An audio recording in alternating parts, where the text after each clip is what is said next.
మరి భారతదేశాన్ని కాపాడాలి అంటే ఎవరు ఉండాలి? ఇక్కడ హిందువులు ఉండాలి. ఏ ధర్మం మంచి ఉండాలి? गुड मॉर्निंग दोस्तों, अपना तो चाय आज खत्म हो गया है। आज 3 को गया, हम रोजे आधा आधा कप पिया 3 कप से। आज सुबह सुबह चाय पी लिया है। अब न्यूज पेपर जमाएंगे, तो न्यूज पेपर पीछे से लेकर आगे न्यूज पेपर जमाना है। और राजू आज बहुत लेट आया सुबह सुबह। क्या करूँ, अभी सुबह सुबह लेट आने लगा है थोड़ा। क्या लिख रहा है अरे आप कितने लाए? 2 लिख रहा है। देखो ये चिल्लर पंचा करता, देखो खाली स्टाइल मारता है, कुछ भी नहीं है दम तो इसमें। फाइनली दोस्तों न्यूज पेपर भी जमा दिया हूँ और इसका फोन में एक का फोन देखता रहता है। टाइम जेठा देखता रहता हूँ। हमारे इंडिया में छत्रपति शिवाजी की न्यूज बन रही है।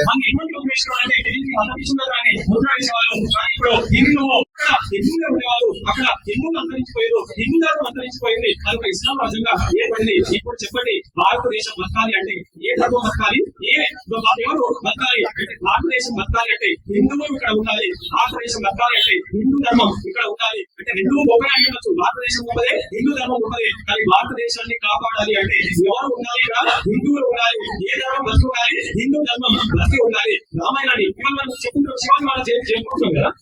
శివుడా నేను ఏం కోరుకుంటున్నట్టు, రోజు కొన్ని లక్షల ఆవుల్ని ముగ్గురు బంధిస్తున్నారు. రోజు కొన్ని వేల మంది హిందూ మహిళల్ని వారు మానవాదం చేస్తున్నారు. దయచేసి శివ, నాకు ఒకటే ఒక కోరిక ఉన్నది. నా కడుపులో ఉన్నటువంటి బిడ్డ ఎవరైతే ఉన్నారో दोस्तों देखो परसों मीटिंग में टाइम पे बहुत दुनिया भर पब्लिक थी। आज भगवान का त्योहार है, कुछ पब्लिक भी नहीं है उधर। लोगों को कुछ भी नहीं बोल सका। फाइनली दोस्तों दुकान बंद करके घर को आ गए हैं। फाइनली दोस्तों गुड नाइट।